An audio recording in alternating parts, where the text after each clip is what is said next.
If you forget your Gmail password, you can easily recover it. For this, you need to follow the Google account password recovery process. Now tap on Gmail app.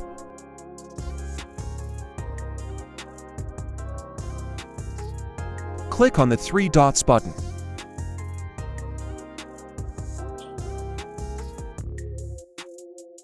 Tap on Setting.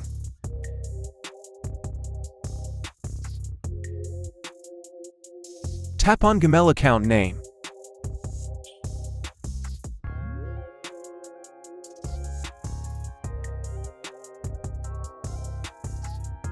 Now tap on Manage your Google account.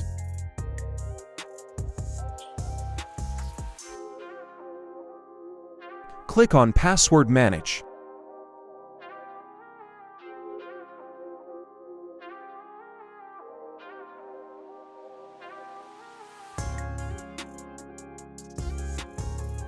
Here you can see the passwords of all apps starting from your Gmail password. If you liked the video, subscribe to our channel and comment and let us know how the video went.